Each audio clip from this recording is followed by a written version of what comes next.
Bom dia, eu sou Marcos Vinícius Leitão, sou professor do FRJ, sou ex-aluno da Universidade Federal Fluminense, onde eu passei a ficar mais envolvido com a academia em função do meu pai, que infelizmente se aposentou agora muito recentemente, a contragosto meu, mas ainda discuto alguns casinhos com ele, mas a quem eu devo minha formação, parte grande da minha formação. Então, o tema que eu vou falar hoje, dois temas. O primeiro sobre dislipidemia no diabetes e metas do LDL no diabético. Aqui só um panorama geral das partículas aterogênicas, né, em relação às partículas proaterogênicas e às partículas antiaterogênicas, para a gente ter uma ideia do porquê que a gente vai atuar em cima do LDL colesterol. Tá? E uma introdução rápida aqui para a relevância do LDL nos pacientes diabéticos, basicamente porque a dislipidemia não só é muito prevalente, como isso implica num aumento muito grande do risco cardiovascular. Né? Então, o diabetes é uma condição de alto risco cardiovascular e o impacto do controle da dislipidemia é uma coisa que eu falo que tem poucas coisas boas da gente ficar mais velho, né? Assim, uma das poucas coisas boas é a gente ter experiência e vivenciar as mudanças de alguns conceitos, né? Eu estou completando 30 anos de formado, quando era recém-formado, estava começando a se discutir mais fortemente a estatina, né? E hoje no consultório eu brigo com os doentes que eles precisam tomar estatina. Então ele vem com uma lista de 3 folhas de suplemento com 48 vitaminas, mas ele não quer tomar estatina. Eu falo assim, o único que eu tenho certeza que o senhor precisa tomar, o senhor não toma, né? E essa lista de 380 suplementos que não serve de nada, esse você compra com louvor e agradece o médico que te passou. Né? Então hoje com esses 30 anos, a gente tem evidências muito fortes e muito robustas do impacto da redução do colesterol e da importância das estatinas. Tá? Tem vários estudos que sedimentam esse conhecimento, tanto de estatina quanto de ezetimibe, mais recentemente inibidores de PCSK9, que eu vou falar um pouquinho mais na frente, tá? Mas eu vou falar um pouquinho desse estudo aqui rápido, que é um estudo do New England, de uma corte sueca, que eles mostraram em acompanhamento de 6 anos, e eles pontuaram 5 fatores de risco: hemoglobina glicada, pressão, albuminúria, LDL e tabagismo. E ele mostrando que se você tiver... ele foi comparando o controle de cada um desses riscos, né? E ele mostrou que um dado que assustou muitas pessoas, que mesmo você controlando todos os fatores de risco, a insuficiência cardíaca ainda continuava como um fator prevalente em pacientes diabéticos, ao longo desses 6 anos, nessa coorte sueca. Ou seja, a ideia que a gente tinha que, se a gente controlasse todos os fatores de risco, você conseguiria prevenir tudo, né? É parcialmente verdade. Então, assim, mesmo ao longo do tempo, com tudo controlado, alguns doentes podem ainda ter insuficiência cardíaca, né? Então, essa é uma perguntinha que a gente sempre faz, né? Se a gente pudesse controlar cada um desses, né? Tipo, glicada, pressão, LDL, sedentarismo e cigarro, né? Entre essas 5 opções abaixo, qual o fator que, quando descontrolado, mais impacta na ocorrência de um infarto, né? Obviamente, no meio de cardiologistas, né? Eu não posso perder a oportunidade de provocá-los, né? Então, assim, o diabetes é o principal. Então, a glicada é o que mais impacta, mais do que a pressão, mais do que o LDL. Então, isso é comprovado, né? Então, assim, o controle é muito importante, mas o LDL vem coladinho ali. Então, a gente está junto nessa empreitada de tratar melhor os pacientes diabéticos, tá? Eu vou falar rapidamente de alguns casos, assim, são casos reais, né? Para que aí a gente pontua algumas questões, né? A paciente aqui diabética, 60 anos, né, com diagnóstico aproximadamente 8 anos, vem uso regular de medicações, mas nos últimos meses vem com a glicose descontrolada, tem boa alimentação, faz caminhada, hipertensa, dislipidêmica e esteatose. Tá? Uma paciente obesa, usando 3 antihipertensivos, vildagliptina com metformina 2 vezes ao dia e a dapaglifosina. Tá? E aqui os exames dela, como o exame frequente que a gente vê, numa glicada fora da meta, e um LDL aqui acima de 110, que é o alvo principal da nossa discussão. Eu, como como eu falei, já mais velho, né, eu sempre fui contra os aplicativos, né? Mas os aplicativos podem ser úteis para nosso dia a dia. E eu passei a incorporar alguns deles. Então, esses são os dois principais aplicativos que a Sociedade de Cardiologia recomenda, esse é o americano e o europeu. E antigamente, se a gente voltar aqui, né, pegava um paciente com LDL acima de 110, a gente sabia que ele precisava ser tratado, né? Hoje em dia, com os aplicativos, eles podem ajudar, eles incluem, né, os fatores de risco. E se a gente botar, eu fiz o cálculo especificamente nesse paciente, né? Se a gente colocar em qualquer um desses dois aplicativos, o risco estimado de evento cardiovascular em 10 anos é de 7,4. Então, todo paciente que tem um risco acima de 5, ele tem indicação de estatina, e acima de 7,5, ele tem indicação de usar estatina de alta potência.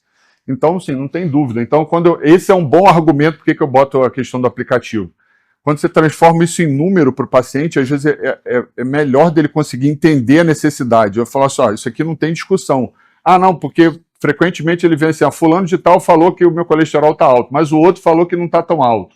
Cada um fala uma coisa, a gente está no meio de muita informação, e aí quando você transforma, fala assim, o seu risco é esse. Aí eu até brinco, eu falo assim, se a senhora sair daqui sem uma prescrição de estatina, e daqui a 5 anos a senhora infartar, e hoje em dia, como está tudo cruzado na internet, né, eles conseguirem registrar que a senhora veio aqui com esse exame, eu não te passei, a senhora pode me processar. Avisa, inclusive, a sua família para me processar. Então, assim, a minha obrigação é deixar a senhora sair com a receita, tá? Então, o aplicativo, do ponto de vista prático, é interessante para isso, tá? Aqui está uma questão da potência das estatinas, não vou entrar especificamente. Vou falar de, agora, um outro casinho também rápido, que é uma questão nossa prática, né? Pacientes, todos são casos reais, tá? 70 anos, um diabético há 15 anos, bem controlado, com inibidor de DPP-4, metformina, inibidor de SLT2, mas sempre com LDL fora da meta, né? Toda vez que iniciava estatina, ele tinha dor muscular e dor articular, que interferia com a sua capacidade de caminhar. Ele caminhava, mora até perto do meu consultório, e refere que mesmo com ezetimibe, ele sentia dor muscular. E não melhorava com ajuste de dose ou mudança da estatina. E aí, eis que ele já é meu paciente há bastante tempo, manteve ao longo dos anos bom controle glicêmico, mas o LDL sempre ali fora da meta. E tinha alguns indicadores de aterosclerose subclínica. Sempre tinha, né, exames de rotina, tinha obstrução de carótida. E eis que agora, nesse último ano, uma cintilografia solicitada pelo cardiologista demonstrou extensa área de hipocaptação em parede anterior e parede lateral. Ele foi para 3 stents, não resolveu, teve que revascularizar o miocárdio.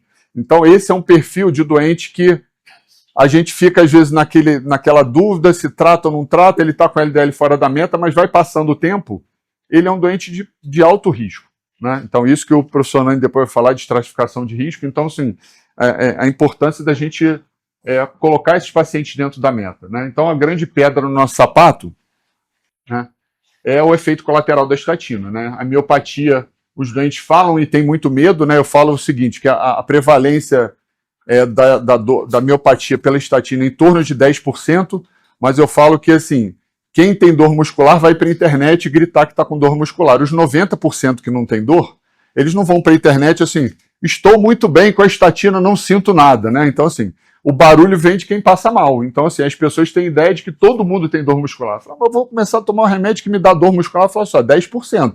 Se você já está se colocando nos 10%, assim, pode ser que você faça parte desses 10%, mas eu torço que você fique nos 90%, que não tenha nada, né? Então, esse é o grande problema que a gente tem. Lembrando sempre que a estatina, num pré-diabético, ela pode aumentar um pouquinho a hemoglobina glicada. Tem algumas discussões em relação a efeitos colaterais do sistema nervoso central, ruptura de tendão, mas o grande problema nosso é a questão da miopatia. Antigamente a gente se indicava suspender, hoje em dia a gente tenta trocar de estatina para avaliar se o doente consegue tolerar, eventualmente a gente consegue bom resultado, tá? E aí, eis que a gente tem uma alternativa nova para os doentes que têm dor muscular, que é o ácido bempedóico. Ele age por um outro mecanismo, ele inibe uma enzima ATP citratoliase. A grande diferença, ele age na mesma via que a estatina age, mas ele, como uma prodroga que não se deposita no músculo, né, ele não tem os mesmos efeitos colaterais da estatina. Então ele veio como acabou de lançar no Brasil, né, como uma boa alternativa para esses doentes que têm esses problemas em relação, especialmente, à miopatia. Tem que ter um certo cuidado, porque ele pode aumentar um pouquinho o nível de ácido úrico, né? e basicamente a indicação para paciente que tem intolerância à estatina, tá? O nome comercial chama no stand. Eu tinha pego uma fotinha antes de sair no Brasil, tem uns aqui de língua espanhola, mas já está disponível em farmácia, a gente consegue ter acesso a esse remédio, tá? Eu não vou entrar aqui nas questões de fatores de risco, o professor Nani vai falar, né? E em relação à questão de quem que é de alto risco, estratificação de risco de pacientes com doença renal e os estratificadores de muito alto risco. Eu brinco como a gente no hospital universitário, a gente lida com outros professores que acabam sendo subespecialistas de áreas, né? Eu brinco tanto com os cardiologistas como com os diabetólogos, né?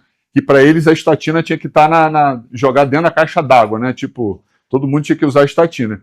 E eu acabo fazendo esse contraponto de que nem todo mundo precisa de estatina e eu tento ser mais econômico em alguns casos, mas é sempre um bom tema de discussão. E aí, eu vou chegar no último caso aqui, também rápido, acho que vai 5 minutos, né, que eu tenho. Um outro paciente, 65 anos, controle de diabetes, diagnóstico há 15 anos, sempre fez tratamento regular, veio ao endócrino em função de ameaças do cardiologista em relação ao uso de insulina, especialmente depois de cirurgia de revascularização do miocárdio. Já fez uso de glimepirida, continuou fazendo glimepirida, metformina e DAPA, tá? E revascularizou há 2 anos, pertence a 20 anos, tá? E esses são os exames desse paciente, paciente real, ele não parou de fumar, continua fumando, tem uma glicada ali fora da meta e um LDL de 66. E já usa Rosuva com ezetimibe. Então esse é um outro problema que a gente tem, o doente que já usa uma dose alta de estatina, tá com LDL abaixo de 100, que era o que na minha época lá de trás eu achava ótimo, né? Mas está com LDL fora do alvo. Esse é o doente que eu preciso da ajuda do cardiologista para poder lançar mão dos inibidores de PCSK9. Então, assim, os cardiologistas já têm muito mais mão do que nós endocrinologistas em relação ao evolocumab e a lirokumab, que são dois, né, por custo elevado, né, e manuseio melhor da medicação. Hoje em dia a gente já tem uma outra opção, que é o interferente RNA na via da PCSK9, que você faz a cada 6 meses, né, que é o inclisiran. Mas, teoricamente, seria um doente que caberia você tentar buscar uma meta mais agressiva de redução do LDL. Tá?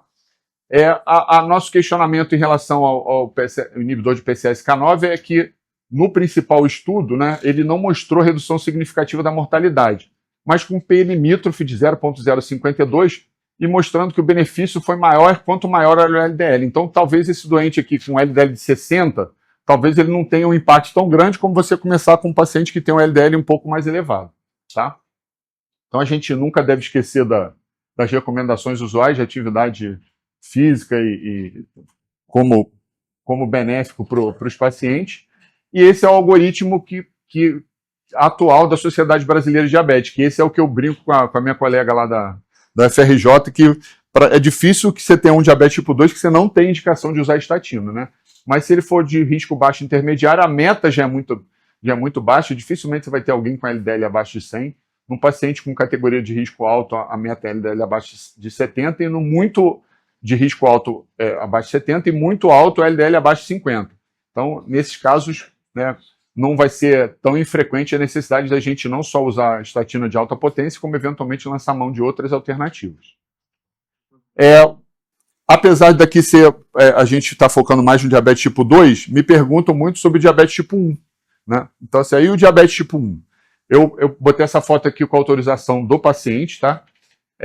Esse é um paciente do meu pai, né? Que aí, isso aqui são as fotos que eu faço dos pacientes que eu passo a atender do meu pai para tentar chamar ele de volta para o consultório. Falei, pai, eu estou atendendo fulano de tal aqui, ó. Aí ele lembra da história toda do doente, fala do nome da mãe, do pai, do sobrinho, o que o doente fez, lembra de tudo. E aí eu peguei a autorização porque esse é um querido, esse paciente, ele abriu o quadro de diabetes com menos de 1 ano de idade. E ele não tem nenhuma complicação. E eu botei, para o diabetes tipo 1, os classificadores de risco não são os aplicativos. A gente usa mais esse aqui, que é o Steno, que você precisa do computador. E eu joguei aqui na classificação de risco dele a pressão, a idade, tá vendo? Ele tem 30 anos, duração do diabetes 29, que ele começou, o pai dele olhava a fralda para saber, descobriu porque a fralda dele estava dando formiga, né? E o pai dele ajustava melhor a insulina do que os médicos. né? Isso é impressionante, né? E o risco dele é baixo, então assim, ele não usa estatina, né? Então assim, é um DM1 que não tem complicação, então assim, o DM1 tô acabando, então assim, eu botei só algumas situações especiais que eu não posso até pular em relação à questão de hemodiálise, insuficiência cardíaca, eu vou só falar umas coisas aqui, umas dicas aqui em relação para a gente ir além do LDL, que são os pacientes que têm triglicerídeo acima de 200, nesses casos, às vezes vale a pena a gente usar o colesterol não LDL, a gente acaba subindo a meta em 300, e algumas situações aí, especialmente com triglicerídeo entre 200 e 400 e acima de 400. Nesses casos, eu gosto de usar ApoB, tá? Pode ser útil em situações em que o LDL pode não ser o principal marcador, tá? Então a gente usa a ApoB como marcador adicional nesses casos, e quando você tem a ApoB aumentada, porque cada partícula heterogênica tem uma molécula de ApoB. Então, em situações que você pode ter situações de LDL pequena e densa, você consegue ter uma ideia melhor do risco cardiovascular dosando a apoproteína B, tá? Então, aqui para acabar, a estratificação do risco é fundamental para a gente definir meta de LDL, as metas mais agressivas para pacientes de alto risco, abaixo de 50, né? As estatinas continuam sendo a pedra angular no tratamento, independente da categoria de risco. Muitos pacientes vão precisar de categoria de terapia combinada, e acabou as situações de risco, eu acabei que não falei por conta da questão do tempo. Obrigado.